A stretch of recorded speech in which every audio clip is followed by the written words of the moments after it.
Ladies and gentlemen, welcome to ADC Sports Dallas Primetime. I'm Mauricio Rodríguez, streaming with you live every Sunday through Thursday night here on Dallas On Demand Sports Talk Network with a lot more content coming your way throughout the entire offseason. Make sure that you check out adcsports.com/Dallas. We have a lot to talk about. We will talk about what Mike McCarthy had to say about Micah Parsons and why I believe his comments reveal or confirm a need for the Cowboys. We'll talk about what he had to say about Parsons' versatility. We will also get into how that factors into what I discovered on a PFF study. One of the, I didn't discover it, of course. It's a study from Seth Galina, but that I discovered so I could share with you guys on tonight's show. That's a hidden strength that maybe we have not talked about enough about the success for the Cowboys defense in 2021. But anyways, thank you for being here. Sorry for being a little bit late. This is the last week that I will be 1 hour behind, 2 hours behind Central Time as opposed to the usual one that I am usually behind. So we'll get on a more regular schedule next week. I promise you that. What is up, YouTube chat? Bruce got the use burner account as always in the chat. Charlene Evans, Gregory, Kenneth Fraser, and Chuck over at Facebook. Do me a favor, hit the like button, share the show. If you're watching on Facebook, YouTube, or Twitter, let your friends know about ADC Sports Dallas Primetime. Burner account already dunking on Stephen Jones. I know that, with the Bobby Wagner's news that we will also discuss tonight, we can put that in the rearview mirror at the very least. Without further ado, let's start the show officially and let's get to it, guys. Here we go.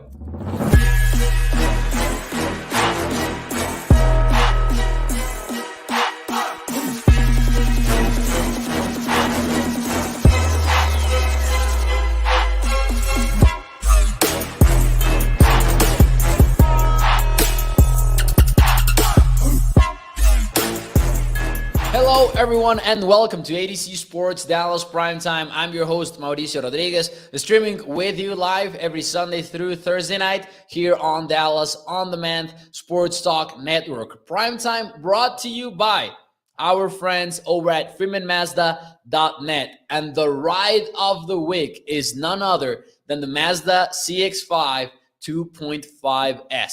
It's got all of the features that we've talked in other Freeman Mazda vehicles like Apple CarPlay, Android Auto, backup camera, heated seats, but it also comes with adaptive cruise control and the feature that I love, Wi-Fi hotspot. It starts at $29,125. We'll talk more about it later on the show.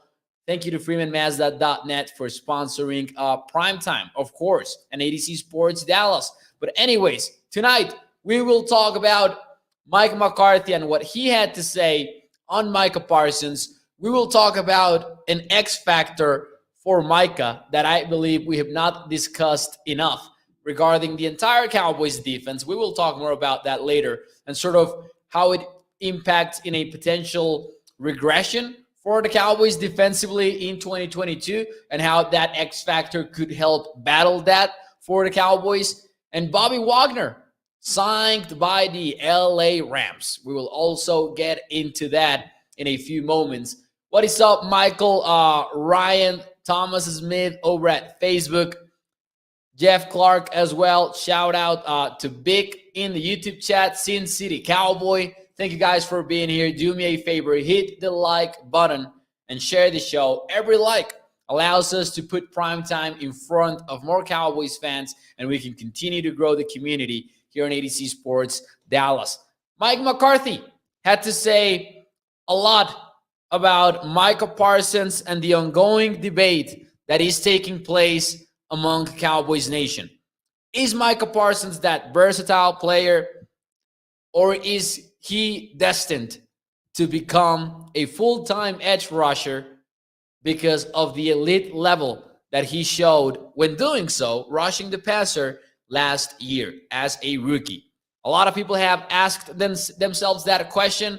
McCarthy had an answer for us via the Dallas Cowboys website, and this is from David Hellman, the Twitter legend. Mike McCarthy, and I quote, said, "The people that say, hey, why don't you play him at defensive end? Very fair. That's a very fair question," said Mike McCarthy. "But we've made it clear. We want him moving around." He would go on to add, "It would be very easy to just line him up at end and play him there every down. But the fact of the matter is, he had what? 13 sacks? 7 came from the linebacker position and 6 from the defensive end position." So I wouldn't call this a surprise, but I would call this a confirmation by the Dallas Cowboys that moving Micah Parsons to edge rusher as his full-time responsibility is something that the Cowboys are not even going to explore. And I, for one, love that decision by the Dallas Cowboys. I know that a lot of people will say rushing the passer is one of the most important things that you need to have on your defense. And if it takes playing Micah Parsons at that role, then do it. I understand people that make that argument, but hey, Micah Parsons and his versatility are one of the biggest reasons why the Cowboys ranked in the top 3 defensively in the NFL last year. Bruce says he needs to be an X factor moving all over the field. Kenneth said he's a versatile player and will stay that way in 2022. I want to gauge what Cowboys Nation thinks on this show. So I want to hear if someone thinks otherwise or if someone agrees with what McCarthy is saying. So the question to open the show is, if it was your call, would Parsons be a full-time edge rusher or would he be a chess piece on your defense? If it was your call. So forget about predicting what the Cowboys will do, which feels pretty evident after Mike McCarthy chimed in and talked about Micah Parsons' role. What would your call be? While you give me your answers, and before I give you mine, you already low-key know mine, let me talk to you about our friends over at freemanmazda.net. Check out their website, the ride of the week, and this is the final show that I get to talk about the Mazda CX-5 for now because it's the final primetime show of the week. Mazda CX-5 2.5S.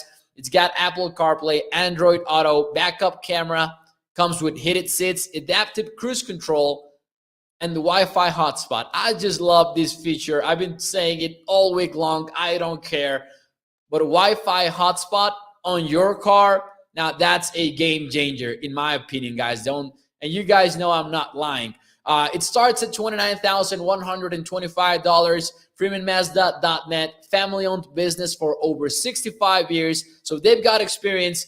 They've got the customer service. Check out Freeman Mazda for all your vehicle needs. They also have used vehicles, new vehicles. So make sure you check that out. That's the ride of the week, Mazda CX-5 2.5S over at FreemanMazda.net. Some of your answers. Let's see. I'm good with Micah moving around, says Keenan. Let's see. Gregory says, me too. Kenneth Fraser says, glad he's staying versatile. Burner account says, Mo, this is from the same staff that said they used data analytics and would adjust the scheme to get the best players and lied. Yeah, you never know. You never know for sure, right? Parsons needs to be a chess piece. Sin City says chess piece easily, too versatile. Chess piece for Robert Chook. Jeff Clark says definitely moving around. So, hey, I was wondering if someone was going to try to play devil's advocate and said, you know what, rushing the passer is just too darn important, so let's keep him over at end. But no, the chat unanimously is voting for Micah Parsons to be a chess piece. People are talking about the Hellcat over in the chat. The vehicle? That's interesting. A beast of a car says thumb down the burner account, answering to Charlene Evans over there in the chat. Craig is the first with the devil advocate's position. I like it. He says should have stayed at defensive end. Michael says defensive end for me as well. Hey, so you know what? We've got 2 comments voting for defensive end for Micah Parsons, which surprises me. Now, I like what I'm all for having Micah Parsons be the versatile player, because Micah Parsons showed you what he can do in coverage versus the run from an off-ball linebacker spot.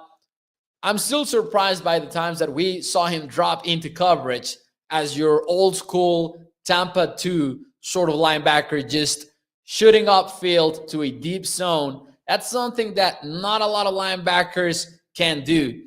I can live with what Burner account just said in the chat. He says both answers are right, though.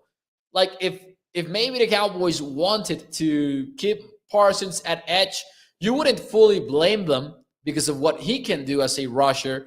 But I'm all for keeping him. I think that if you want to use 100% of Micah Parsons, you need to let him do his thing. And you need to change his assignments week to week depending on who you are facing and things of the sort. Now, here's the thing, though.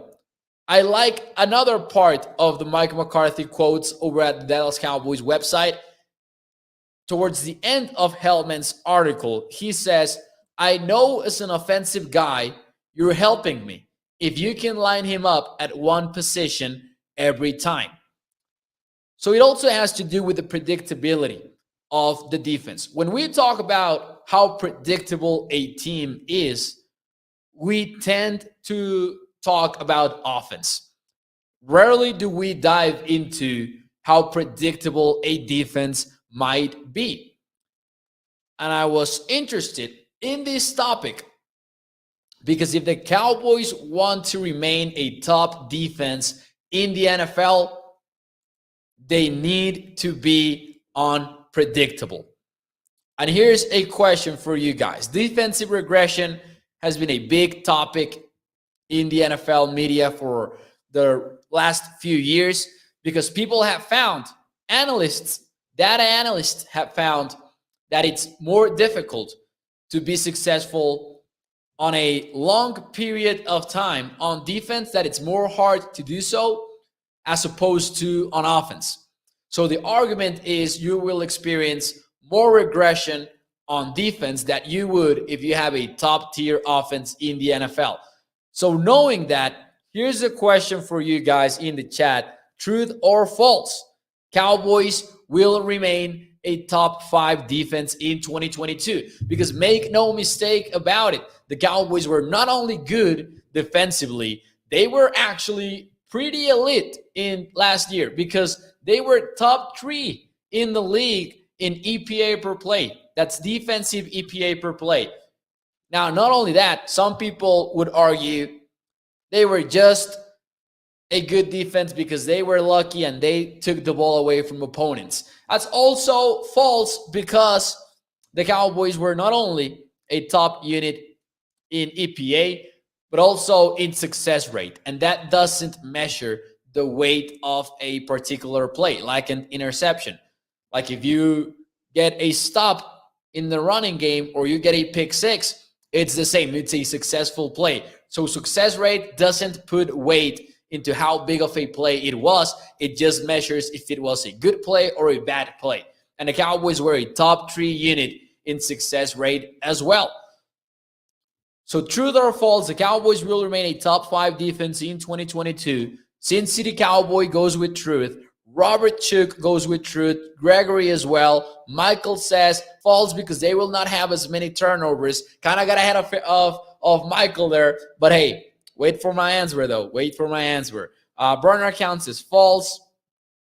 Nicholas says not a top defense without another stud defensive end, which is definitely something that we need to watch out for if the Cowboys will get another edge rusher or not to fill in, truly fill in for Randy Gregory? Here's my answer. My answer is false.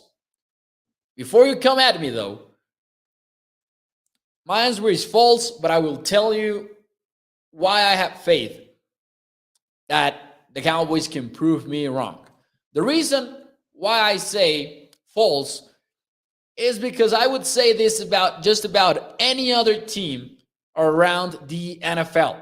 This is the top 5, defensively speaking, of the past 4 seasons in the league. And as you can see, it is quite difficult to be up there consistently. In 2021, you had the Bills, the Saints, the Cowboys, the Patriots, and the Bucs.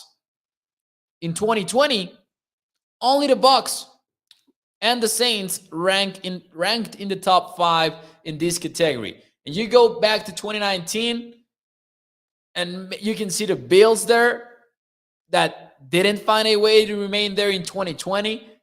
But the Bills were in there, up there in 3 of these 4 years. But in general, you see teams that climb up to these rankings, like the 49ers in 2019, like the Steelers in 2019 and 2020. You've had the Vikings in 2018, the Bears, and then they don't make it back to the top 5 defensively. I'm a believer on defensive regression. So this is not me being a pessimist for the Cowboys defense entering next season. This is just me believing in the defensive regression phenomena. But I believe the Cowboys will still be a very good defense, whether that means top 5, top 10, or even top 8, for example, somewhere in the middle, the top 25% of the league. I can see that happening. But if there's one thing that makes me believe, you know what, maybe I'm wrong, maybe the Cowboys end up as a top 5 unit again, it's because of how unpredictable they were. And that includes letting Micah Parsons do his thing. I will get into the predictability side of things a little bit more in depth in just a few moments here. But what is up, Tommy915?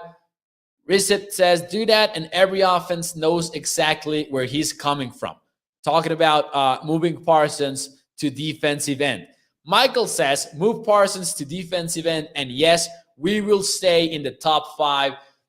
My argument tonight for you guys is do the opposite.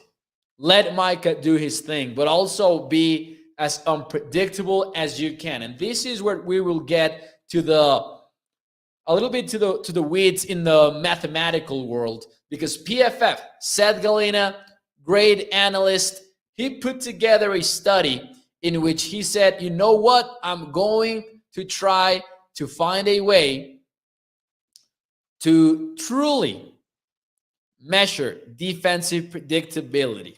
And he arrived at something that he called the Shannon rating. And the Cowboys were a top 3 unit in this stat. And it's a stat unlike any other that I had seen before. I wanted to share it with you guys. So here you go. What Seth Galina from PFF decided to do was, don't get scared by the formula. We will break it down. Stunt rate. And I don't have the numbers for the Cowboys specifically, but the Cowboys used stunts in several key moments throughout the season. And Parsons was a huge part of that. He took stunt rate, blitz rate. He used a stat that was called Shannon entropy, but I replaced it with coverage predictability, because in other words, that's what he was measuring with Shannon entropy. I don't know what the formula for that was, but his goal with that was to know how much defenses would change up their coverages. I don't think that the Cowboys were super unpredictable on that side of things, because they were one of the teams that played the most cover one in 2021. Actually, I think they were number 1 in the NFL in this category.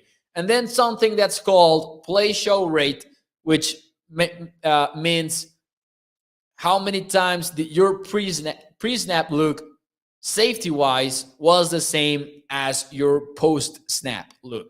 So, a lot of teams with these guys would show a single high safety, and then it ended up with 2 deep safeties. That's what play show rate tries to measure. Look at who's at number 3. That's the Dallas Cowboys, only behind the Miami Dolphins and the Tampa Bay Buccaneers. Cowboys, Rams, Cardinals, and the Bucs, 4 of these top 5 teams had winning records in 2021 and were pretty good defenses. Miami had a run of top-tier defense late in the season. Do you guys remember that? So, hey, if there is one reason, if there is one thing that makes me think, you know what, the Cowboys could very well remain in the top 5, it's that I believe Dan Quinn can keep this an unpredictable unit. But letting Micah Parsons do his thing, that's something that I believe needs to happen in order for the Cowboys to achieve this. Let's see. Let's see here. Some of your comments as well. T-Mac says we need to make this defense elite since the offense has taken huge hits. And that's one of the most concerning things, I would say, that now we are dying to see the Cowboys have a better defense because we are questioning how the offense will look like without Amari Cooper, without Lyle Collins. And I still have high hopes for the Cowboys offense because, as I said earlier this week, I think that quarterback play could still level up the Cowboys on offense. Nicholas says, Craig, he wanted to play for the Rams, though. Regarding Bobby Wagner, we will talk about that. All right. I'm not trolling, so don't report me. I'm chatting you a few times only, and the rest is watching. All right, that's cool. I won't. Don't worry. All right, let's see. Damn. I don't know what's going on in the YouTube chat. I don't know what I don't know what I should do because Tommy's asking me to report someone here in the YouTube chat. I will hold on that and then just get back to you. I even got nervous. All right, moving Parsons to the D line. He say bad moves. His team Hall. He will get burnt and broke down by way bigger players than him on a very down situation, says Team Hall. Stephen White is also confused. I'm betting the YouTube chat is confused. But anyways, we will move on to the Bobby Wagner topic now. Anyways, Bobby Wagner, officially the conversation is over, guys. The conversation about the Cowboys potentially getting Bobby Wagner signed is done. All but done. The Rams have signed him. It's a $10 million per year contract. Richard Sherman put it, I believe, in the most accurate way he could. He said, the rich get richer because the Rams, who have signed and took, all right, you know what? I will address the situation really quick on YouTube. So, all right, we'll do the timeout thing, and then I'll figure it out so we can get on with the show. I use the timeout feature, which is not a full-time block, but, you never know. I will address that situation later. Anyways, did you expect Wagner to sign for over or under $10 million per year with the LA Rams? Thank you, Mo. This dude just no. LOL, says Stephen White. All right, we took care of it. But anyways, did you expect Wagner to sign for over or under $10 million per year? The rich get richer. The Rams now have, Aaron Donald, Bobby Wagner, Jalen Ramsey on the same defense, While the discourse around the Cowboys offseason has been about the salary cap, the Rams continue to do their thing, getting players, forgetting about the salary cap, or at least pushing those concerns down the road into the future. Right at $10 million, says Michael, because of his age. Bruce also goes with the push. Gregory says over, since it's the Rams. Over for Tommy. Sin City goes with over as well. T-Mac with the under. 10 to $11 million. Team Hall says way over.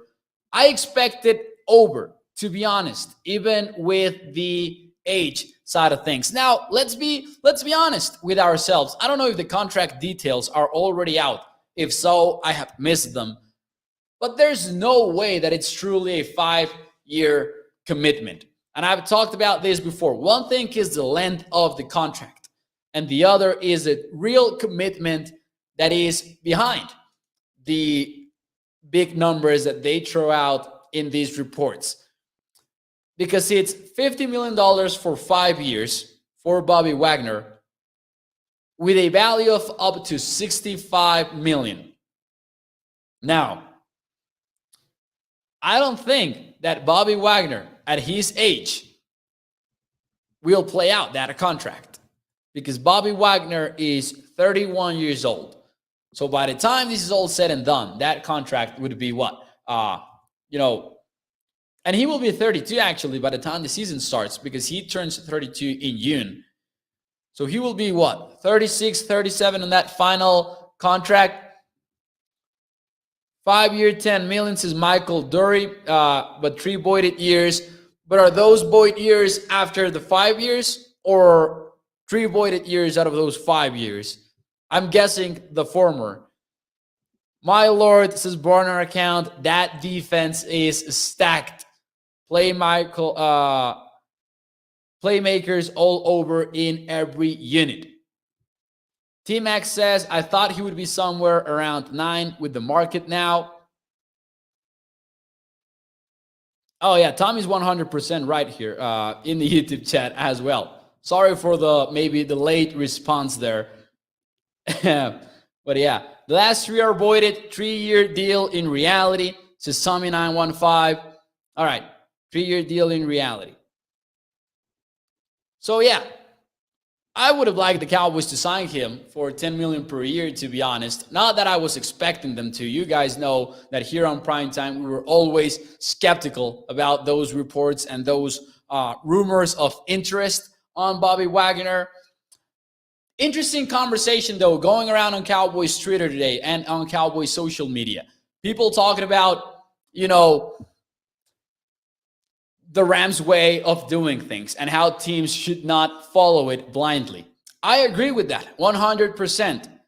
Do not confuse the Rams model for your model. That's something that we have talked about as well. Going all in has worked for the Rams, but also they've gotten a little bit lucky with a few different things. I don't think there's one way to do things in the league. And I don't think that it's that the Cowboys should go all in, even though that would be fun to watch. But I think it's more about finding a balance. Like the Cowboys are just reluctant to sign players that are expensive in free agency. Not even talking about the biggest names of a free agency class. But they're just hunting for bargains each and every offseason. So you would like to see some sort of balance there. Because I do agree with people that say, you know what? Just because the Rams won the Super Bowl does not mean that it's the right way to go about things for every team. It resulted that it was the case for the Rams, but they also had Sean McVay. They were winning and winning and winning over the last few years. Sean McVay knew exactly what he wanted. The Rams, even with Jared Goff, were among the best offenses in the league on a multi-year scale. So it's not that you want the Cowboys to be like the Rams. It's just that you want them to be a little bit more aggressive, even if that doesn't mean getting to the Rams level. Let's see. I think that Dallas likes Wagner. Dallas felt like Wagner was a progress stopper with Jabril Cox. T-Mac says, but we will give $10 million to a tight end. T-Mac, not only are you right, but you're also a little bit wrong because it's not even 10 million. It's 11 million, 10.9, right? So to your point, it makes that suck a little bit more. And I'm not against franchise tagging Dalton Schultz. It's just the not doing the Wagner thing too, though. The Rams had the right general manager and coach to make this work. Their competitive advantage, says burner account. And hey, to go back to the beginning of the show, the Cowboys do need a linebacker badly. Because if the Cowboys' plan is indeed to let Micah Parsons do his thing, which in my opinion is the correct way to use Micah Parsons, if that is his thing, then you need a linebacker because you've got Leighton Vander Esch. I don't think anyone is sure about Leighton Vander Esch, even though I thought getting him for 1 year at $3 million was a pretty good deal for the Cowboys. Jabril Cox, we have high hopes on him. He's still a player that we have not seen at all at the NFL level, defensively speaking. Like, we have not really seen what Jabril Cox level is, and he's coming off from an ACL injury. And then you have a few other names at linebacker that shouldn't have Cowboys Nation feeling super confident. And sure, you can get one in the NFL draft, but also you're going to likely be looking at offensive linemen, wide receivers early in the draft. You don't know for sure that you will get at one linebacker early in the draft. I would have loved to see the Cowboys sign Bobby Wagner. I don't know if they would have had to go higher because reports are that Bobby Wagner wanted to remain in the division. So you never know with those things. But I was expecting Bobby Wagner's average value per year to be higher. But we'll look into the contract details throughout the weekend for sure. Burner account says, Porter 5 forces. Hey, burner account going with the advanced management class here. I really struggled to see what this team, all right, burner account. All right, here's the question from a more complete standpoint. Do the Porter 5 forces on our franchise? What do we do well to separate us from the 31 other teams? So burner account wants us to apply business lessons to the Dallas Cowboys. How do they create differentiation, right? Cost. When you talk about Porter and the business theory behind the 5 forces, the way that the Cowboys want to achieve differentiation is just by building through the draft in a more cost-effective way. I don't approve what Samuel Rowe is saying in the YouTube chat, but it's funny. Wagner should have came to us, says MJ. Cap spaces, Bruce got the use. Michael says, if all the offensive line are gone at 24, I would take one of the 2 linebackers if there. I don't know. That will depend on best player available. But to Michael's point, right now, if you ask me, what are the top 3 needs for the Dallas Cowboys in 2022, you know what? I'm including linebacker. I am including linebacker for sure. I think that I would say offensive lineman, specifically at left guard, that would be the biggest need. I think we all agree that that's the biggest need for the Cowboys right now because I am not confident in Connor McGovern. I would say linebacker, not necessarily in second place, and maybe edge rusher. Maybe edge rusher would be the other need. Because although I like Dante Fowler, Durance Armstrong, Chauncey Golston, Tyrell Basham, they are a rotation to me. That's how I look at them. That group is a rotation. But do the Cowboys have a top defensive end to line up opposite of DeMarcus Lawrence? I don't think they do. Good question from both MJ and T-Mac, saying basically, who's my dream pick at 24? That's a good question. I would say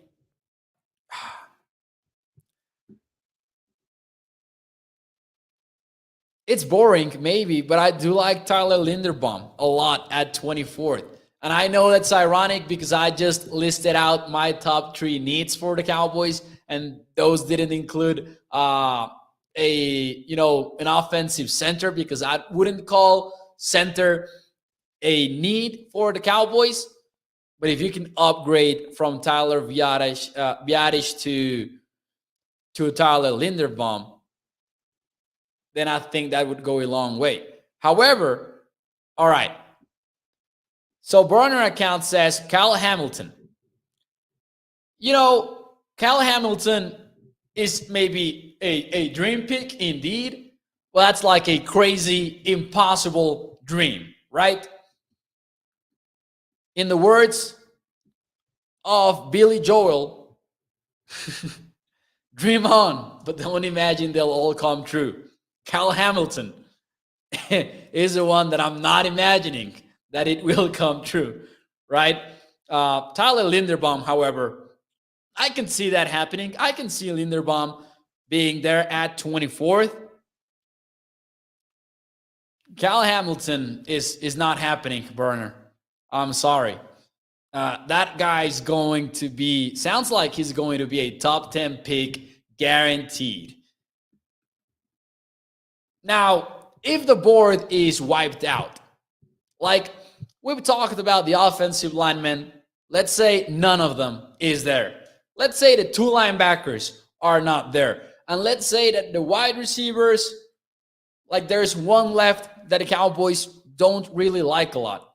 One of my pet cats, and we even had a show about it the other day, would be Daxton Hill, the defensive safety. Although I realize that would have to happen in a relatively wiped out draft board.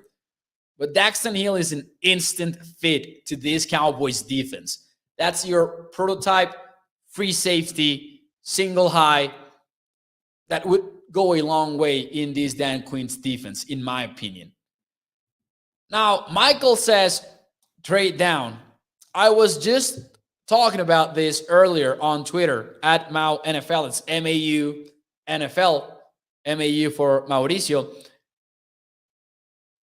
I get tired of the trade down conversation. Like, sure, if you're wiped out, and Joey Ikes actually chimed in on that tweet of mine with that take. He says, trading down is good if you're wiped out. But if the argument behind trading down is, oh, I like this player, but you can get him a little bit later, then that's just, in my opinion, not as easy as it seems. And trading down is, to me, only viable if you are wiped out and you don't know what to do and you need some time to regroup. Or if it's a super specific situation like last year when the Cowboys traded down from 10 to 12. But even then, the Cowboys would not have traded down if Patrick Surtain was there. And we would have never find out how good Micah Parsons could have been in Dallas. But hey, Stephen Jones at some point even admitted it, that they were going for the cornerbacks. Ended up working out for the Cowboys. And also for Denver, by the way. Surtain has been great for them. Guard and offensive tackle are the thinnest 3, maybe 4 starters, says Stephen White. Interested in finding out what Josh Ball's situation is with the Cowboys. Not a fan of the off-the-field issues for Ball, but also from a talent standpoint, we didn't hear much from him because of the injuries in his rookie year. Gregory says, I haven't seen Linderbaum fall to 24 in any mock draft yet. Well, to be fair, I have seen that. Not very common. Mostly he's been a top 20 pick. But actually, last night on the mock draft that we put together via the Draft Network simulator, we took Tyler Linderbaum because he was there. Some who are now, I will pose this question out to the chat before we leave. Who's your ideal, maybe, or your dream pick?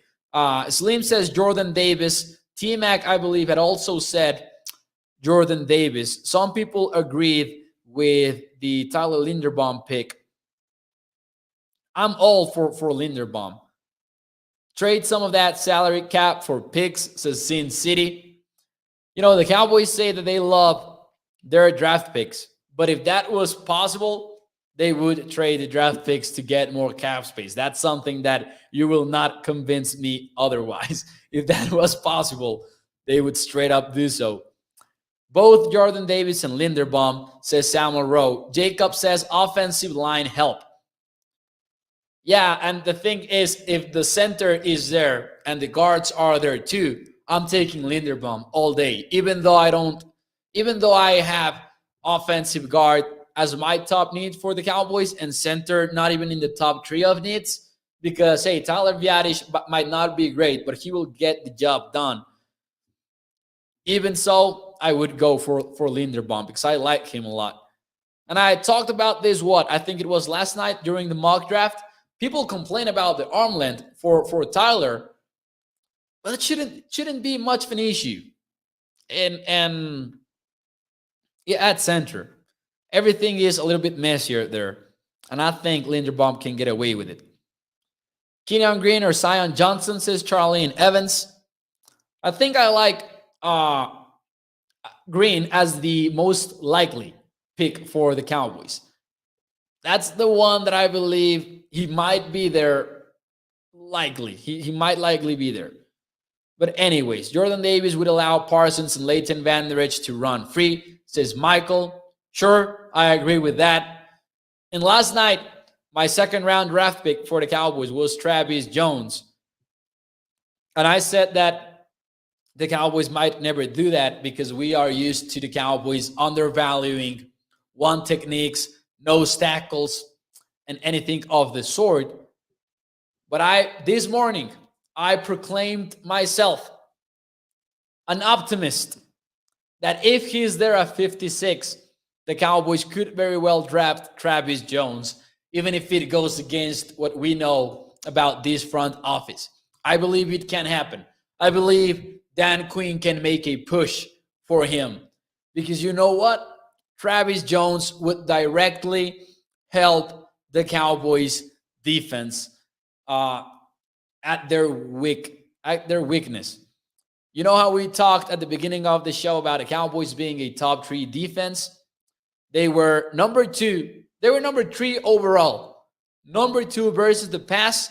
Number 20 versus the run in EPA per play.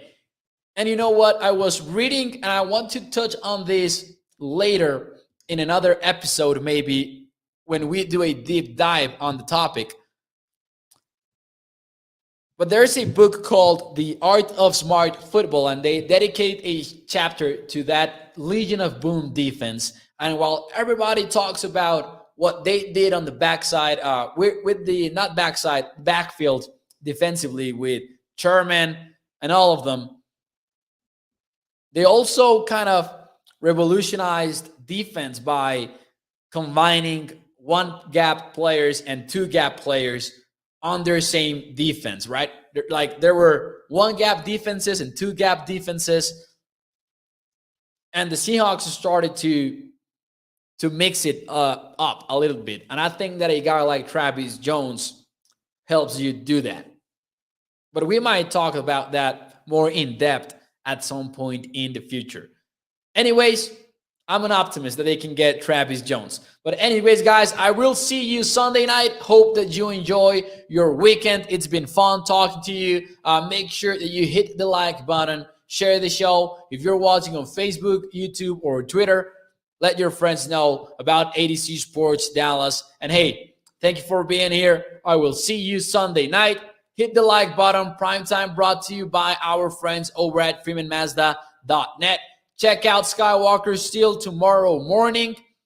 Next week, the goal is for us to do a crossover series.